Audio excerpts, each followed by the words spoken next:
barrez-vous, mais Internet, c'est pas juste aller sur Facebook et aller sur YouTube et puis checker vos mails et tout ça. Internet, en fait, la définition d'Internet, c'est un rassemblement de réseaux, de différents réseaux, qui en fait échangent tout simplement des données, mais sans intelligence en fait. Internet, c'est un outil qui est complètement con, où en gros, voilà, j'envoie des paquets, j'envoie des données dans un sens, j'en reçois dans l'autre. Il n'y a pas de centre, il n'y a pas de serveurs principaux, il n'y a pas de... Il n'y a pas d'intelligence en fait, c'est vraiment... Et les gens qui parlent le mieux d'Internet, c'est les gens sans intelligence. Voilà. Non, mais en fait, le cerveau d'Internet, c'est nous en fait, c'est ça. Non, c'est ça, parce que c'est nous qui produisons le contenu, c'est nous qui mettons les choses sur Internet. Il n'y a pas, enfin voilà, Internet, c'est vraiment juste des tuyaux, quoi, basique. Donc ça, c'est la définition que j'ai d'Internet. Et tout le monde est à égalité en fait sur Internet. Il n'y a pas à égalité, j'entends, je veux dire, si demain là, vous lancez un petit site, ben voilà, ça va peut-être décoller, c'est une bonne idée, ça va marcher, voilà, vous êtes à égalité avec les autres, avec, voilà, ça peut devenir plus gros que Google si ça marche, ben voilà. On est tous à égalité, quoi. Donc il n'y a pas de gens, enfin de société favorisée par rapport à un autre, forcément.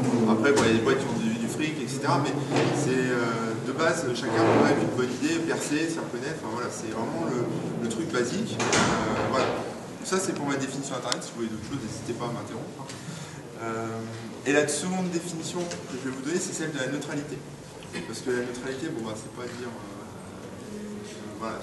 Par rapport à Internet, la neutralité, c'est voilà, le réseau il est bête et il doit pas interagir dans nos communications.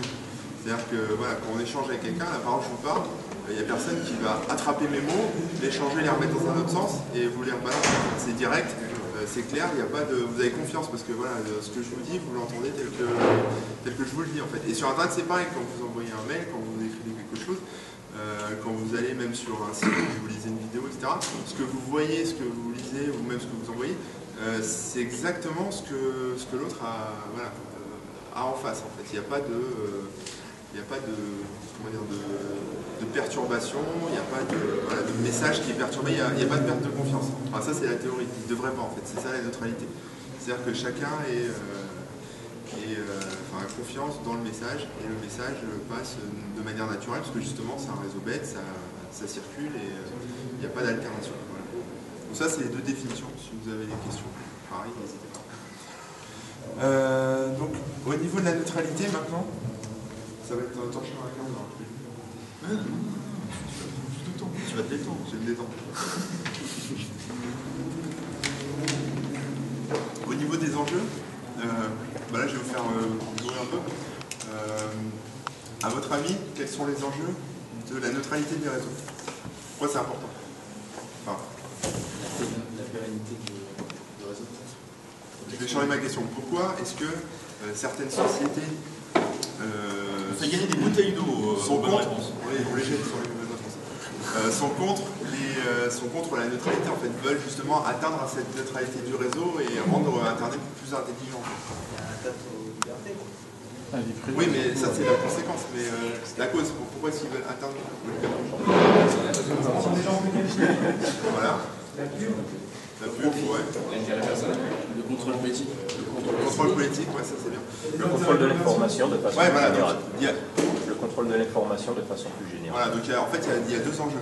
Il y a les enjeux économiques et les enjeux politiques. Donc en fait, au niveau des enjeux économiques, on peut distinguer deux types d'enjeux économiques. Il y a d'abord les industries qu'on connaît tous grâce à Adopi, c'est-à-dire les gens qui gravent des CD, donc Universal et compagnie, qui en fait sont en train de mourir parce que les CD ça ne se vend plus, maintenant on vend des MP3, ou alors on télécharge illégalement, enfin bref. Ce que je veux dire c'est que le CD en tant que tel, en tant que support physique, avec la pochette, et machin, c'est en train de disparaître.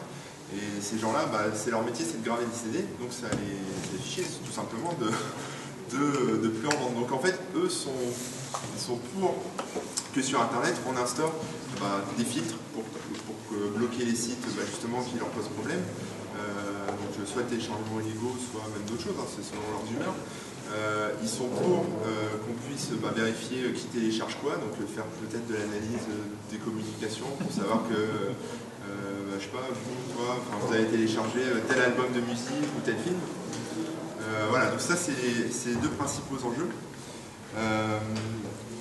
juste un truc, ouais. Donc voilà, ça c'est le principal, enfin c'est le premier.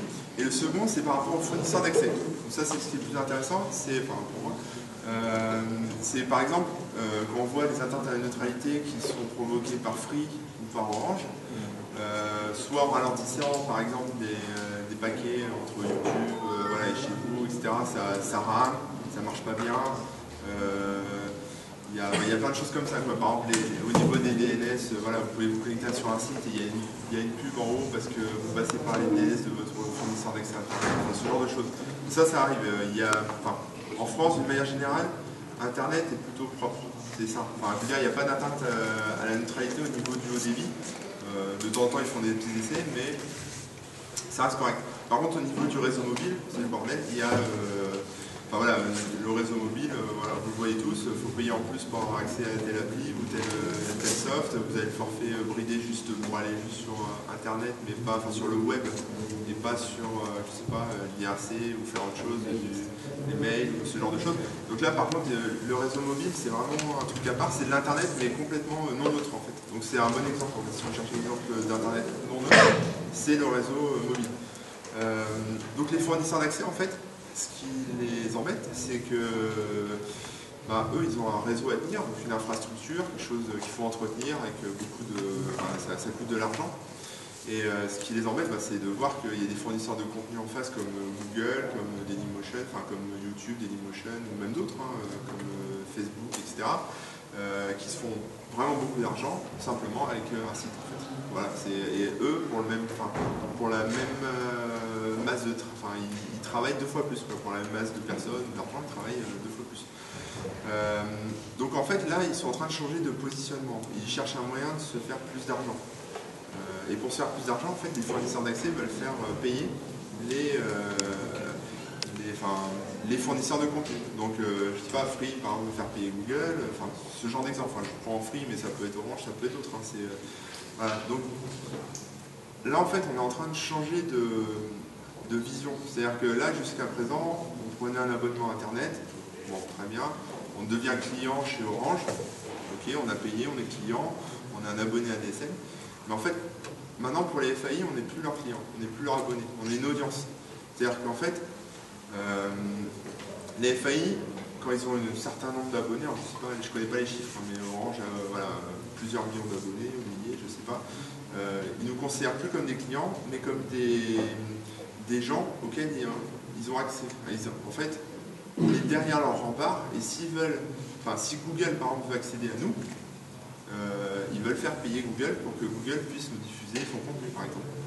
Donc en fait on est un peu otage, on est en train de devenir otage de ces fournisseurs qui justement nous considèrent comme, de plus en plus, c'est pas le cas partout, mais de plus en plus comme comme de l'audience, comme des téléspectateurs, de la marchandise, tout ce que vous voulez, quoi. C'est-à-dire du public qu'ils pourront vendre après aux fournisseurs accès Internet.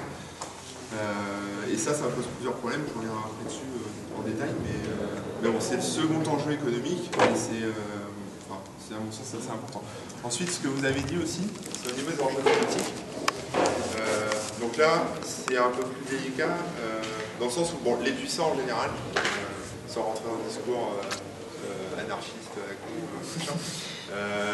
ils sont pas tous pourris, mais en fait, ils ont... Les Orange, c'est bien Orange. Je les critique régulièrement, ils sponsorisent aussi mon blog, tout se passe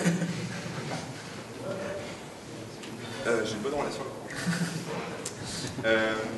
En fait, je dis les puissants, quand je dis les politiques, c'est pas forcément les politiques, ça peut être des PDG de grosses boîtes, ça peut être des gens qui travaillent dans des gros médias, des gens qui jusqu'à maintenant avaient la parole en fait. C'est-à-dire que là, vous, pour avoir la parole, s'il n'y avait pas Internet, il faudrait avoir un piston à la télé, il faudrait avoir un piston dans un journal, et encore, il faut ramer, quoi. Je veux dire, c'est dur, à part distribuer des tracts à la sortie de l'école ou sur la place au marché, c'est difficile d'avoir la parole. Maintenant, avec Internet, en fait, tout le monde a la parole. Et ça les fait méga stresser, parce qu'ils sont...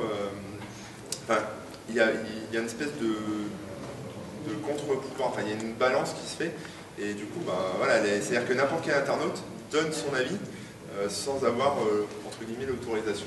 Voilà, c'est sauvage, quoi. C'est-à-dire que le mec donne son avis, et le politique, le puissant, ça l'embête, parce que il peut se faire tailler une marque, il peut se faire tailler sa politique, il peut se faire, voilà. Et ça peut prendre de l'ampleur s'il y a beaucoup de gens qui adhèrent à ces idées, enfin, cette idée d'un internaute ou plusieurs internautes. Et c'est ce qu'on voit, là, par exemple, avec des gens comme la Quadrature du Net, dont on parlait tout à l'heure, qui favorisent ce genre de choses en luttant contre l'utopie, contre toutes ces lois, etc. S'il n'y avait pas Internet, je ne vois pas du tout comment ils feraient. Enfin, il faudrait qu'ils négocient avec les médias, etc. Donc c'est difficile, quoi. Et donc, comme ça les fait stresser, les politiques, ils nous inventent plein d'excuses rigolotes comme la pédophilie, le terrorisme, le téléchargement illégal, les licences sur les sites de jeux, ce genre de choses. Ça leur permet de faire peur aux gens et justement de mettre en place tout un système pour porter atteinte à cette neutralité et faire en sorte que les gens finalement ne puissent plus s'exprimer ou alors que ça soit plus contrôlé. C'est ça en fait, c'est-à-dire que vous vous exprimez mais si vous dépassez les bornes, on peut vous couper votre site, ce genre de choses. Ça c'est le second enjeu en fait, c'est l'enjeu politique. Voilà, c'est la suite. Je sais pas combien de temps, il reste du temps. Tu veux que je te contredise? Vas-y, contredis. Alors, en place, on est complètement de l'avis, on est du même avis, Corben et moi, et en fait, on s'était dit que finalement, on était là pour face à une audience conquise. Mais alors, imagine deux choses. En fait. La première, tu prends l'exemple de la Poste, en disant, après tout, les paquets d'informations, c'est comme la Poste n'a pas à les ouvrir, la Poste n'a pas à dire, ça, ce paquet-là, il va aller moins vite, ce paquet-là, il va aller plus vite. Maintenant, si je te dis, après tout, Orange, Free et autres, c'est comme les exploitants d'autoroutes. Quand tu prends l'autoroute à moto, tu payes moins cher qu'en auto, et quand tu es en auto, tu payes moins cher qu'en camion. Donc après tout, en fait, Google, qui envoie beaucoup de paquets, il pourrait payer plus cher. Qu'est-ce que tu répondrais à ça? Je répondrais que...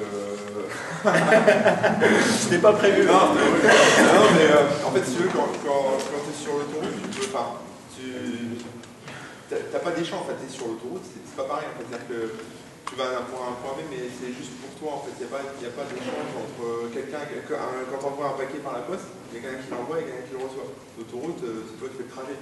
Enfin, tu vois, il n'y a pas d'envoyeur, il n'y a pas de... C'est limite de vitesse. Non, mais justement, c'est pour faire pareil. Ton exemple a été mal pris. Et pourquoi? Volontairement, j'ai dit sur l'autoroute. Non, on va rester sur l'autoroute. Sur l'autoroute, en fait, c'est comme si on allait voir dans le camion ce que tu transportes. C'est comme si quelqu'un de l'autoroute, c'est pas la police, t'arrête, regarde dans le camion ce que tu transportes, en fonction des marchandises, facture. Ça, c'est du DPI, mais en fait, tu as quand même, à la base, ceux qui en font plus. Voilà. Imagine, par exemple, imagine quand vous prenez l'analogie... Du coup, ça va se faire entre moi. C'est bon, ça. Je t'ai dit les tomates. L'exemple est excellent, vous prenez l'analogie... L'exemple de Corben. La moto va consommer moins de débit que la voiture pour passer. Elle est plus légère, donc il est normal qu'elle paye moins. Par contre, quand elle est sur l'autoroute, elle est à la même vitesse que la voiture. Il n'y a pas de déterminisme sur la question de la circulation du paquet. Ils vont tous les deux à la même vitesse, il n'y a personne qui va capter la moto qui ira moins vite. Par contre, le droit d'entrée, effectivement, va être moins élevé puisqu'elle est plus petite. Mais ce que disait Pierre-Olivier, c'est surtout sur la valeur de la marchandise. C'est-à-dire que, bon, quand je prenais l'exemple de la Poste, je ne l'ai pas lu, mais c'était dans mes notes, mais en fait, la Poste, c'est comme si, là, demain, vous envoyez un colis avec